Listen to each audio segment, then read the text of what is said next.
కళ్ళు తిరిగి పడిపోయినట్లు నాటకమాడి శ్రీవల్లి ప్రెగ్నెంట్ కాదని నిరూపించిన ప్రేమ. అసలు ఇదంతా ఎలా జరిగిందనేది వీడియోని స్కిప్ చేయకుండా చివరి వరకు చూడండి. ఇల్లు ఇల్లాలు పిల్లలు అప్కమింగ్ ఎపిసోడ్స్ లో ఏం జరగబోతుందో ముందుగా తెలుసుకోవాలి అనుకుంటే వీడియోని లైక్ చేసి ఛానల్ ని సబ్స్క్రైబ్ చేసుకుని పక్కనే ఉన్న బెల్ సింబల్ లో ఆల్ పై క్లిక్ చేయండి. శ్రీవల్లి భాగ్యం నిజ స్వరూపం రామరాజు తెలుసుకోవాలి అని మీరు కూడా కోరుకుంటే కామెంట్లో ఎస్ అని టైప్ చేయండి. మొత్తం మీద చూసుకున్నట్లయితే గనక ఇంకా వల్లి కడుపుతో లేదన్న విషయం తెలుసుకుంది కదా, ఇంకా అప్పటి నుంచి కూడా కొంచెం తగ్గే ఉంటుంది. ఇంతకు ముందులా బెల్ కొట్టి వాళ్ళని టార్చర్ పెట్టడం, అది కావాలి ఇది కావాలి అని అడగడం అలాంటిదేమీ చేయదు. ఇంకా పక్కనున్న సుకన్య మాత్రం బాగా రెచ్చిపోతూ ఉంటుంది. సుకన్యని ఎప్పటికప్పుడు వల్లి కంట్రోల్గానే ఉంచుతుంది. నువ్వు గనక నోరు ఎక్కువ చేసి మాట్లాడితే మాత్రం నిన్నిక్కడి నుంచి పంపించేస్తాను సుకన్య, అర్థమవుతుందా? నువ్వు నా కాపురాన్ని నాశనం చేసేటట్టున్నావు, అదేంటి శ్రీవల్లి అలా మాట్లాడతావు అంటూ ఇంకా తనకొచ్చి రాని ఇంగ్లీష్ భాషలో ఇంక ఇష్టం వచ్చినట్టుగా మాట్లాడుతుంది. నువ్వు నోరు మూసుకొని సైలెంట్గా ఉండు అంటూ ఇంకా మాట్లాడేసరికి వీళ్ళిద్దరికీ మధ్య ఏదో జరుగుతుంది. అదేంటో తెలియడం లేదక్క, ఏంటో వల్లి అక్కలో కూడా చాలా మార్పు గమనించావా అని చెప్పి ప్రేమను నర్మద అడిగేసరికి ఏంటి దేని గురించి అడుగుతున్నావు ప్రేమ అని చెప్పాను. కానీ అక్క వల్లి అక్క హాస్పిటల్కి తీసుకువెళ్ళక ముందు మనల్ని క్షణం పాటు కూర్చొనిచ్చేదా నిలబడనిచ్చేదా? వెంటనే బెల్ కొట్టి అది కావాలి ఇది కావాలి అని ఆర్డర్స్ మీద ఆర్డర్స్ వేసేది. ఎప్పుడైతే హాస్పిటల్కి వెళ్ళి వచ్చిందో అప్పట్లో నుంచి వల్లి అక్కలో ఏదో మార్పు గమనిస్తున్నానక్క, ఏంటో అర్థం కావట్లేదు అనేసరికి ఏంటి ఏమంటున్నావు అంటూ ఇంకా ప్రేమను అడుగుతుంది నర్మద. అవునక్క, అబ్జర్వ్ చేసావా? కావాలంటే డీప్గా అబ్జర్వ్ చేయి, పద వెళ్దాం ఒకసారి అని వల్లి దగ్గరికి వెళ్ళి ఏంటి వల్లి అక్క నీకేమీ తినాలని అనిపించట్లేదా? ఏమీ అడగడం లేదు, ఏం కావాలి ఏం తింటావు అంటూ అడగడంతో ఏమొద్దు ఏమీ తినాలని లేదు అంటూ ఇంకా వల్లి మాట్లాడుతుంది. అదేంటక్క అది తినాలి ఇది తినాలి ఆకలేస్తుంది అంటూ నిన్నంతా గొడవ చేశావు, మరి ఇప్పుడు ఎందుకు సైలెంట్ అయిపోయావు? ఏమీ తినాలని అనిపించట్లేదా? ఏమీ లేదు సెల్లాయ్, ఏమీ తినాలని అనిపించట్లేదు అంటూ ఇంకా వల్లి సమాధానం చెప్తుంది. ఆ వల్లి చెప్పే మాటలు కొంచెం గొంతు అంటే తగ్గి మాట్లాడడం, ఇంతకు ముందైతే రెచ్చగొట్టినట్టు మాట్లాడేది, ఇప్పుడు తగ్గి మాట్లాడడం అంతా కూడా గమనిస్తారు. సరే అక్క, ఏమైనా కావాలితే బెల్ ఉంది కదా బెల్ కొట్టు వస్తాము అని చెప్పి ఇంకా అక్కడి నుంచి కాస్త వచ్చేస్తారు. ఏంటి ఏం చెప్పవేంటాలకి నాకు అది కావాలి ఇది కావాలి అంటే వెళ్ళి కావాలితే చేసుకు తిను, వాళ్ళెందుకు చేయాలి సేవలు? అయినా నువ్వు కడుపుతో ఉన్న నన్ను చూసుకోవడానికి వచ్చావు, వాళ్ళు నీకు సేవలు చేయడానికి కాదు, వాళ్ళు నీకు సేవలు చేయవలసిన అవసరం లేదు, అర్థమవుతుందా? వాళ్ళ ఇంటి కోడళ్ళు, వాళ్ళు ఏమీ చెయ్యరు, నీకు నచ్చితే నువ్వు వెళ్ళి వండుకో, నాకేమీ అవసరం లేదు అని చెప్పి వాళ్ళు కాస్త చెప్తుంది.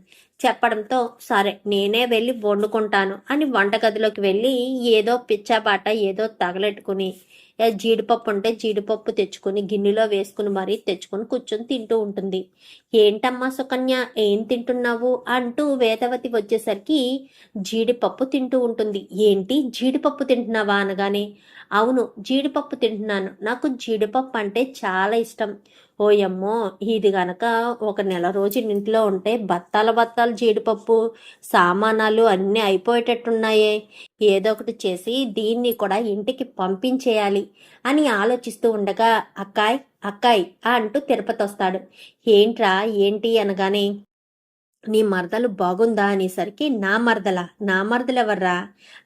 అది ఆ సుకన్య అని చెప్పనేసరికి సుకన్య నా మరదలేంట్రా? మరి నాకు పెళ్ళమైనప్పుడు నీకు మరదలే కదక్కాయ్ అని చెప్పనేసరికి ఏంట్రా నువ్వు సుకన్యని ఇష్టపడుతున్నావా ఏంటి? అవునక్క, సుకన్య నాకు బాగా నచ్చిందనేసరికి ఓ వీడిని అడ్డ పెట్టుకుని దాన్ని ఇక్కడి నుంచి పంపించేయచ్చు. అవునరా, మీ ఇద్దరిది ఈడు జోడి చాలా బాగుంటుంది, ట్రై చేయి, ఒకవేళ నీకు కనుక సుకన్య పడిందనుకో మీ బావకు చెప్పి మీ ఇద్దరికి పెళ్లి చేసేస్తాను అని చెప్పనగానే జాగ్రత్త రోయ్, ఇప్పుడే గిన్నె నిండా జీడిపప్పు పట్టుకుని వెళ్ళింది తినడం కోసం. జీడిపప్పు తిని బ్రతికేస్తుందేమో అంటూ మాట్లాడేసరికి, ఏంటక్కాయ్ జీడిపప్పు తింటుందా అనగానే, అవునరా అక్కడ పెరట్లో కూర్చొని జీడిపప్పు తింటుంది, కావాలంటే వెళ్ళి కంపెనీ ఇవ్వు అని చెప్పాను. కానీ సరే అక్కాయ్ అనుకుంటూ వెళ్తాడు. వెళ్ళి ఇద్దరు కూడా పక్కకెళ్ళి కూర్చునేసరికి, హాయ్ సుకన్య అని చెప్పనేసరికి, ఏంటి ఎలా వచ్చారు, ఏంటి ఒంటరిగా కూర్చుని జీడిపప్పు తింటున్నావా, నేను నీకు కంపెనీ ఇవ్వనా అంటూ మాట్లాడేసరికి, కంపెనీ ఏంటి అని చెప్పాను. కానీ అంటే నీకు పక్కన కూర్చుని ఇలా నీతో మాట్లాడుతూ పక్కన నీ దగ్గర ఉన్న జీడిపప్పుని ఇద్దరు పంచుకొని తినడం అన్నమాట. కంపెనీ అంటే ఇదే అని చెప్పాను. కానీ ఓ అవునా, ఏం అవసరం లేదు, నేనొక్కదాన్ని కూర్చుని జీడిపప్పు తినగలను అంటూ సుకన్య చెప్పడంతో ఇంకా తిరుపతి పక్కన కూర్చుని ఇద్దరు కలిసి మాట్లాడడానికి ట్రై చేశా. అది వద్దన్నా సో తిరుపతి మాత్రం వదిలేడు కదా. సో పక్కన కూర్చుని మాట్లాడడానికి ఇంకా పులిహార కలపడానికి ప్రయత్నం చేస్తాడు. ఇంకా వీళ్ళిద్దరూ ఆలోచించుకుంటూ ఉండగా, అంటే నర్మదా ప్రేమ నిజంగానే ఇది ప్రెగ్నెంట్గా ఉందా లేదా అని ఆలోచించడం కోసమని మనం ఒక ప్లాన్ చేస్తే అని చెప్పనేసరికి, ఏంటక్క అనగానే, అసలు వల్లి అక్క కడుపుతోందో లేదో రిపోర్ట్స్ వచ్చాయి, రిపోర్ట్స్ నువ్వు గమనించావా అని చెప్పాను. కానీ నేను చూడలేదు, ఒకసారి ఆ రిపోర్ట్స్ ఏవి ఇలా తీసుకురాను. కానీ రిపోర్ట్స్ చూస్తే ఆ రిపోర్ట్స్లో చివర ఏ స్కానింగ్ అయినా వాటికైనా రిపోర్ట్స్లో చివర పేరు ఉంటుంది కదా. సో కిందకు చూస్తే వేరే పేరు ఉంటుంది. ఇవి వల్లి యొక్క రిపోర్ట్స్ కాదక్క అని చెప్పనేసరికి, అవునా అసలు అబ్జర్వ్ చేయనేలేదే అని చూసేసరికి, డాక్టర్ కూడా హడావిడిలో తనకి హెల్ప్ చేయాలనుకునే ఉద్దేశంతో రిపోర్ట్స్ ఇచ్చేస్తుంది. కానీ రిపోర్ట్స్ కూడా కింద పేరు ఉంటుంది అన్న ఉద్దేశాన్ని మర్చిపోతుంది ఆ డాక్టరు. ఆ రిపోర్ట్స్ పేరు చూసి వీళ్ళకి అనుమానం స్టార్ట్ అవుతుంది. అంటే వల్లి అక్క కడుపుతోందో లేదో డౌట్. రిపోర్ట్స్ తీసుకొచ్చింది అంటే ఏదో మతలబు ఉందని అర్థమవుతుంది. సో మనం బయట పెట్టాలి, ఎలా బయట పెట్టాలి అని చెప్పి ఆలోచిస్తూ ఉండగా ఒక ఆలోచన వచ్చిందక్క అనేసరికి, ఏంటి అనగానే, నేను కళ్ళు తిరిగి పడిపోతే డాక్టర్ని పిలిపిస్తావు కదా, డాక్టర్ని పిలిచినప్పుడు నన్ను చెక్ చేసిన తర్వాత ఏమీ కాదు నీరసంతో పడిపోయిందని ఏదో చెప్తుంది కదా, అప్పుడు వల్లి అక్కను కూడా టెస్ట్ చేయించు, తను ప్రెగ్నెంట్ ఒకసారి చూడండి, మెడిసిన్ అది మీరే రాయండి అన్నట్టు మాట్లాడు. ఒకవేళ ఎవరైనా అబ్జెక్షన్ చెప్తే, తను మన ఫ్యామిలీ డాక్టర్ కదా, ఆవిడ చేత రాయించుకుంటే బెటరు, మనం అస్తమాను వెళ్ళి చెకప్ చేయించడం కంటే డాక్టర్ని రమ్మంటే సరిపోతుంది కదా మావయ్య అంటూ ఏదో ఒకటి చెప్పావనుకో, మావయ్య గారు ఊకొట్టారే అనుకో, ఇంకా ఎలాంటి ఇబ్బంది లేదు, ముందైతే డాక్టర్ని పిలిపించక్కాను. కానీ మంచి ఆలోచన అని చెప్పి ఇంకా అవకాశం కోసం ఎదురు చూస్తుంటారు కదా ఇంట్లో వాళ్ళు అందరూ ఉన్నారా లేదా అని. అందరూ ఉన్న సమయంలో కరెక్ట్గా మధ్యలోకి వచ్చేసరికి ప్రేమ కళ్ళు తిరిగి పడిపోతుంది. ప్రేమ అంటూ ఇంకా నర్మద కింద కూర్చునిపోయి ప్రేమను ఒళ్ళో పడుకోబెట్టుకుంటుంది. ఈలోపు అందరూ వచ్చేస్తారు. ఏమైంది అనగానే, తెలియదత్తయ్య, సడన్గా ఇద్దరు మాట్లాడుకుంటూ ఉండగా తను కళ్ళు తిరిగి స్పృహ తప్పి పడిపోయింది, చాలా భయంగా ఉంది, ధీరజ్ ఒకసారి డాక్టర్కి కాల్ చేయనగానే, ఎందుకొదినా నేను హాస్పిటల్కి తీసుకువెళ్తాను కదా అని చెప్పాను. కానీ ముందు డాక్టర్కి కాల్ చేయి ధీరజ్ అంటూ కన్ను కొట్టినట్టు సైగ చేసేసరికి, నర్మద వదిన ఏదో ప్లాన్ చేసినట్టుందే, సో కాల్ చేద్దామని, సరే వదిన చేస్తాను అని వెంటనే డాక్టర్కి కాల్ చేస్తాడు. కాల్ చేసేసరికి డాక్టర్ వస్తారు. రావడంతో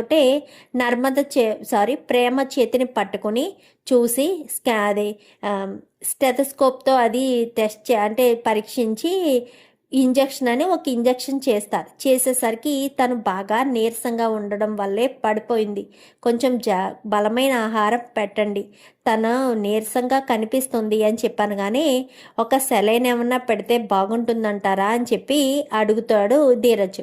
ఏం అవసరం లేదు, నేను కొన్ని మెడిసిన్స్ రాసిస్తాను, అవి వాడితే సరిపోతుంది అని చెప్పాను. కానీ సరేనని ఆ మెడిసిన్స్ రాసిన తర్వాత, డాక్టర్ మా వల్లి అక్క కూడా కడుపుతో ఉంది, ఒక్కసారి మీరు చూడండి, మీరు ఫ్యామిలీ డాక్టర్ కాబట్టి అస్తమానం మేము హాస్పిటల్కి తిప్పే పని లేకుండా ఏ స్కానింగ్లకో అలాంటి అప్పుడు తప్ప ఉత్తప్పుడు అస్తమానం తిరగకూడదు కదా.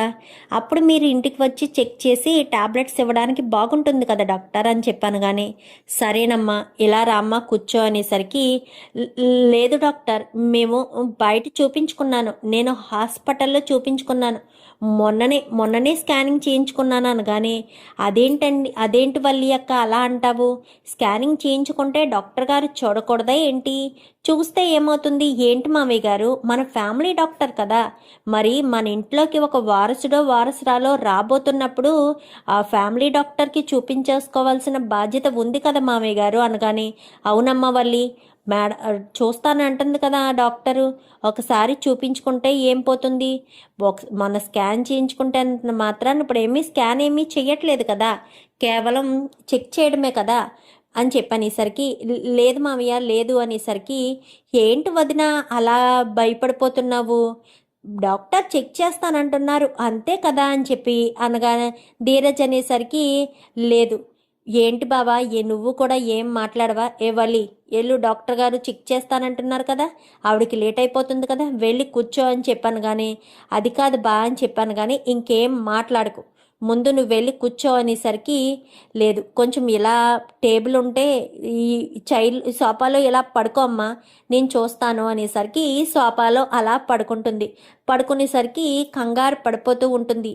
ఎందుకు టెన్షన్ పడుతున్నారు, ఫ్రీగా ఉండండి, టెన్షన్ పడకండి, ఫ్రీగా ఉండండి, నేను చెక్ చేస్తానంతే అని చెప్పి ఇంకా కడుపు మీద సెటస్కోప్ పెట్టి చెక్ చేస్తూ ఉంటుంది. ఇంకా చెస్ట్ మీద గుండెల మీద ఇంకా అంతా కూడా చెక్ చేసిన తర్వాత చేయి పట్టుకుంటుంది. చేయి పట్టుకుని నాడి పట్టుకుని చూస్తూ ఉండేసరికి ఏంటమ్మా నువ్వు కడుపుతో ఉన్నావా అని చెప్పి ఈ డాక్టర్ అనగానే అవును కడుపుతోనే ఉన్నాను. లేదమ్మా నువ్వు కడుపుతో ఉన్నావని ఎవరు చెప్పారు, నువ్వు కడుపుతో లేవు, అసలు నువ్వు ప్రెగ్నెంట్వి కాదు అని చెప్పాను. కానీ ఒక్కసారిగా అందరూ షాక్ అయిపోతారు. ఏంటి డాక్టర్ ఏమంటున్నారు, తను కడుపుతోనే ఉంది అని చెప్పనేసరికి లేదు రామరాజు గారు, తను ప్రెగ్నెంట్ కాదు, ప్రెగ్నెంట్గా ఉంటే నాకు తెలీదా ఏంటి, నేనేమి జూనియర్ డాక్టర్ని కాదు, పోనీ పొరపాటు పడ్డానికి సీనియర్ డాక్టర్నే కదా, తను ప్రెగ్నెంట్గా ఉంటే నాకు తెలియకుండా ఉంటుందా ఏంటి అని చెప్పి మాట్లాడేసరికి లేదండి తను ప్రెగ్నెంట్ అనే కదా మొన్నే స్కాన్ చేయించాను అనగాని లేదు చందు గారు, నేను అబద్ధం ఎందుకు చెప్తాను, ఈ అమ్మాయి ప్రెగ్నెంట్ అయితే కాదు, అమ్మాయి నువ్వు ఏ హాస్పిటల్లో చూపించుకున్నావో ఆ డాక్టర్ ఇచ్చిన రిపోర్ట్స్ తీసుకురా అని చెప్పనేసరికి అదిగై అనగా అని టెన్షన్ పడుతూ ఉండగానే ఇదిగోండి డాక్టర్ రిపోర్ట్స్ అని చెప్పి ఆ రిపోర్ట్స్ కాస్త తీసుకుంటుంది. ఏంటి ఈ హాస్పిటల్లో చూపించుకున్నావా, ఈ హాస్పిటల్లో డాక్టర్ నాకు తెలుసు కదా, వెంటనే కాల్ చేసి అడుగుతాను, అయినా ఈ రిపోర్ట్స్ నీవేనా అంటూ ఓపెన్ చేసి చూసేసరికి ఇంకా రిపోర్ట్స్ అంతా చూసి అవును ఇది ప్రెగ్నెంట్ లేడీ రిపోర్ట్సే, కానీ ఈ రిపోర్ట్స్ నీదేనా అంటూ మాట్లాడేసరికి అవును నావే అని. కానీ కింద చూసేసరికి పేరు కవిత అని ఉంటుంది.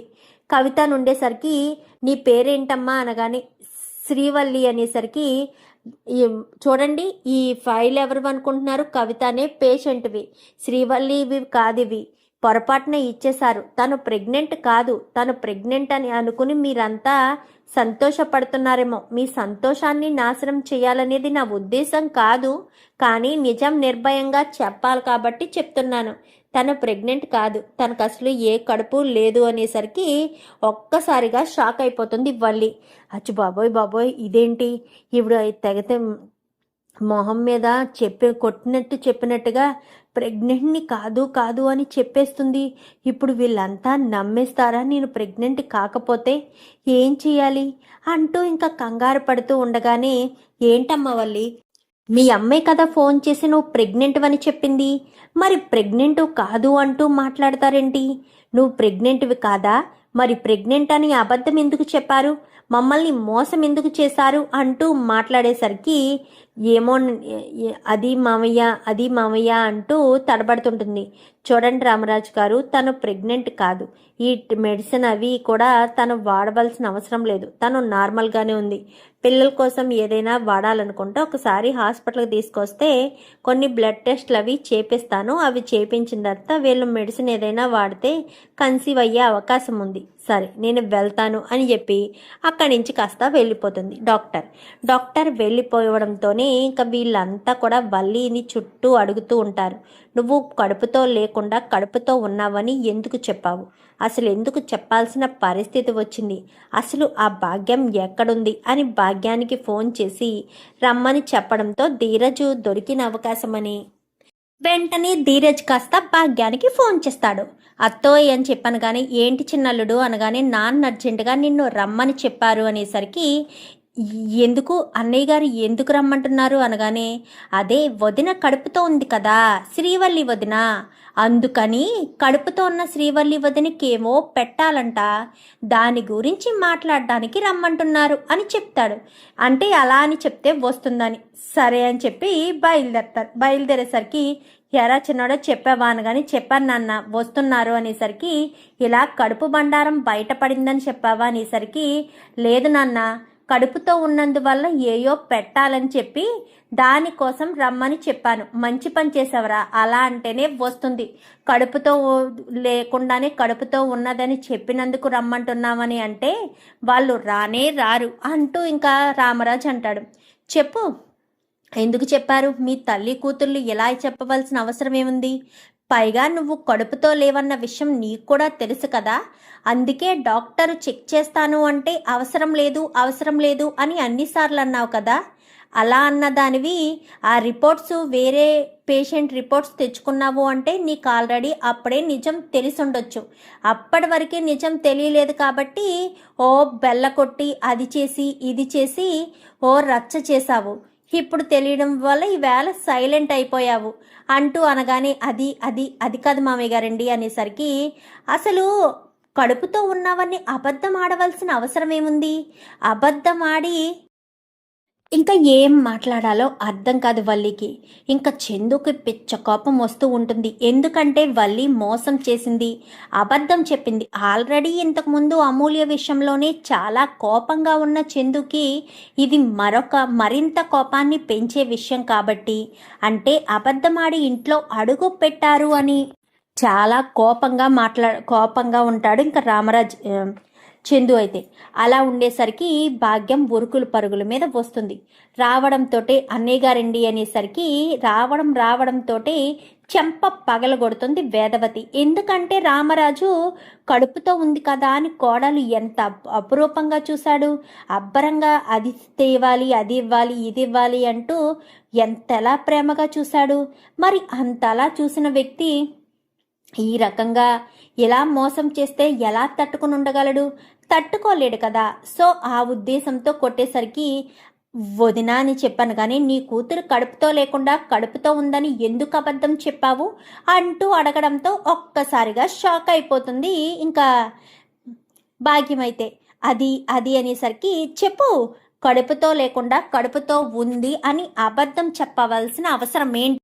అవసరం ఉంది నాన్న, అవసరం ఉంది. ఎందుకంటే కడుపుతో ఉందని అబద్ధం చెప్తేనే కదా వల్లి ఇంట్లో అడుగు పెట్టడానికి అవకాశం ఉంది, లేదంటే ఇంట్లో అడుగు పెట్టే ఛాన్స్ వల్లికి లేదు కదా అని చెప్పి చందు కట్టలు తెంచుకున్న కోపాన్ని కంట్రోల్ చేసుకోలేక ఇంకా అప్పటికి బయట పెట్టేస్తాడు.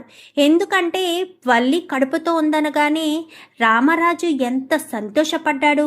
ఇంట్లో ఫంక్షన్ చేసి తనను అందరూ ఆశీర్వదించాలని, ఇంకా ఉన్నంతలోనే చాలా గొప్పగా ఇంట్లో వాళ్ళతోనే చాలా సంతోషంగా తనకు మనవడో మనవరాలో పుట్టబోతున్నారు అన్న తన ఆనందాన్ని అందరితో పంచుకోవాలని ఎంత ఆనందపడ్డాడు. ఆ ఆనందాన్ని అంతా గుర్తు చేసుకుని చందు కాస్త తన కోపాన్ని బయట పెట్టాడు. ఏంటి చిన్న పెద్దోడా ఏమంటున్నావు? అవసరం ఉందా? కడుపుతో ఉన్నదన్న విషయం చెప్తేనే ఇంట్లోకి రానిచ్చారా?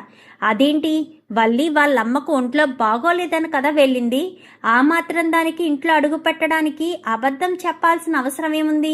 నేను అక్కడ ఉండలేకపోతున్నాను, ఇక్కడికి వచ్చేస్తాను అని వచ్చేస్తే వద్దు అని వెళ్ళిపోని ఎవరు గెంటేరు కదా అనగానే అది కాదు నాన్న అసలు విషయం, అసలు వాళ్ళ నా అమ్మకు ఏమీ కాలేదు అని అబద్ధం చెప్పాము అంతే, ఏం కాలేదు, కావాలనే వల్లిని తీసుకెళ్ళి నేనే పుట్టింట్లో దిగబెట్టేసి వచ్చాను అంటూ చందు అసలు విషయం చెప్తాడు.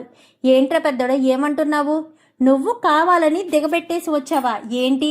నువ్వు వల్లిని దిగబెట్టేసి రావడం ఏంటి అనగానే, అవును నాన్న, నేనే వల్లిని తీసుకెళ్ళి అక్కడ దిగబెట్టేసి వచ్చాను. ఎందుకంటే వల్లి తప్పు చేసింది, నాకు ఆ తప్పు నచ్చలేదు. తను నన్ను ఎంతలా క్షమించమని అడిగినా నేను ఆ క్షమాపణను యాక్సెప్ట్ చెయ్యలేకపోయాను. ఎందుకంటే తను క్షమించమని అడుగుతున్నా కానీ నాకు అది నచ్చడం లేదు. తను చేసిన తప్పు చిన్నది కాదు అని నా ఇన్నర్ ఫీలింగ్. అందుకోసమనే నేను ఆ విషయాన్ని తట్టుకోలేక విషయం గురించి ఆలోచించే నేను బయట పెట్టకుండా తనని పుట్టింట్లో వదిలిపెట్టేశాను అంటూ అసలు విషయం చెప్తాడు. చెప్పేసేసరికి నమ్మలేకపోతాడు రామరాజు. ఏంటి, వల్లి తప్పు చేసిందని నువ్వు వదిలేసి వచ్చావా? అసలు వల్లి చేసిన తప్పేంటి అనగానే, మన అమూల్య జీవితాన్ని నాశనం చేసింది వల్లియే నాన్న అంటూ చెప్పడంతో ఒక్కసారిగా షాక్ అయిపోతాడు. ఏంటి, అమూల్య జీవితాన్ని నాశనం చేయడం ఏంటి? ఏం మాట్లాడుతున్నావు రా పెద్దోడా అని చెప్పాను. కానీ అవును నాన్న, అమూల్య జీవితాన్ని నాశనం చేసింది వల్లీనే అమూల్య జీవితాన్ని నాశనం చేసింది. ఆ విశ్వకు ఈ అమూల్యకు మధ్య ప్రేమాయణం నడిపింది వల్లీనే. వల్లి ప్రేమాయణం నడిపించడం వల్లే అమూల్య విశ్వను ప్రేమించాల్సిన పరిస్థితి వచ్చింది. అయినా సరే అమూల్య తన మనసుని మార్చుకుని మన మీద ఉన్న ప్రేమతో నువ్వు చూసిన సంబంధాన్ని చేసుకోవాలని ఫిక్స్ అయిన తర్వాత కూడా వల్లి అమూల్యను తీసుకువెళ్ళి విశ్వకు అప్పగించింది. ఆ తెల్లవారితే పెళ్ళనిపించుకుని అలా అప్పగించడం వల్లే ఆ విశ్వ అనుకున్నది సాధించాడు. ఈ విషయాలన్నీ కూడా వల్లి చేసి ప్రేమ చేసిందంటూ ప్రేమ మీదకు నెట్టేసింది వల్లి. అప్పుడే నాకు అమూల్య అస్సలు విషయం చెప్పింది. అప్పుడు కోపం వచ్చింది నాన్న. అందుకే తనతో నేను కలిసి ఉండాలి అని అనుకోలేదు. పుట్టింటికి తీసుకెళ్ళి వదిలేసి వచ్చాను. అదే కాదు మామయ్య, చాలా తప్పులే చేసింది. అసలు విషయం ఏంటంటే వల్లి అక్క ఇంట్లో అడుగు పెట్టడం కోసం చందుబావకు యాక్సిడెంట్ కూడా చేయించాలని ప్లాన్ చేశారు అని చెప్పనేసరికి, ఏం మాట్లాడుతున్నావు నర్మదా అనగానే, అవును మామయ్య గారు, యాక్సిడెంట్ ప్లాన్ చేశారు. పాపం వాళ్ళు అనుకున్నట్టు జరగలేదు. ప్రేమ భావన కాపాడడంతో ప్రేమకు దెబ్బలు తగిలే కానీ చందుబావకి ఏ దెబ్బలు తగలలేదు.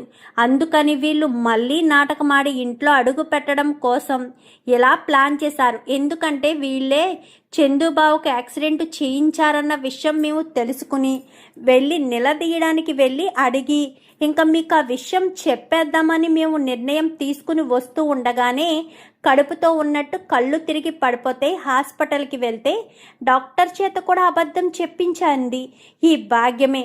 మరి వల్లి అక్కకు ఆ విషయం ఎప్పుడు తెలిసిందో తెలియదు కానీ నిన్నటి వరకు అవి కావాలి ఇవి కావాలని ఆర్డర్లు వేసిన వల్లి అక్క నిన్న ఆవేశంతో నువ్వు అసలు కడుపుతో ఉన్నావా అని మేము అడగడంతోనే స్కానింగ్ చేయించడానికి హాస్పిటల్కి తీసుకువెళ్ళింది.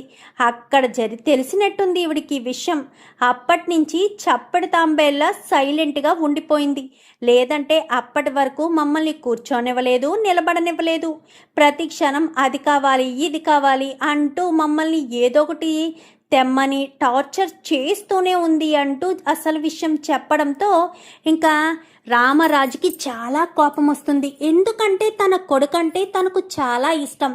అలాంటి కొడుకు మీద అటాక్ చేయించడమే కాకుండా కడుపుతో ఉంది అని అబద్ధం కూడా చెప్పించింది అంటే భాగ్యం ఏ రకమైందో, ఇంకా ఎన్ని తప్పులు నాకు తెలియకుండా ఉన్నాయో అని చెప్పి రామరాజు అయితే చాలా కోపంగా, ఒక్క క్షణం కూడా నువ్వు నీ కూతురు ఇంట్లో ఉండడానికి వీల్లేదు, తక్షణమే నా ఇంటి నుంచి బయటికి వెళ్ళిపోండి అంటూ చాలా గట్టిగానే చెప్తారు. చెప్పేసేసరికి ఇంకా అది కాదు బావగారు, అది కాదు మామయ్య గారు అంటూ ఎంతగానో అడిగినా కానీ ఇంకా ఒక్క క్షణం కూడా ఉండొద్దు, ఇక్కడ ఉంటే మాత్రం నేను అస్సలు ఊరుకోను అని ఇంకా రామరాజు అయితే బయటికి గెంటేస్తాడు. చూద్దాం మరి రాబోయే ఎపిసోడ్స్లో మరి ఇలాగే జరగాలని మీరు కూడా కోరుకుంటే వీడియో నచ్చితే లైక్ చేసి ఛానల్ని సబ్స్క్రైబ్ చేసుకుని పక్కనే ఉన్న బెల్ సింబల్లో ఆల్ పై క్లిక్ చేయండి. ఇలా చేయడం వల్ల మేము పెట్టే ప్రతి వీడియో కూడా నోటిఫికేషన్ రూపంలో ముందుగా చూడగలుగుతారు. Thank you for watching.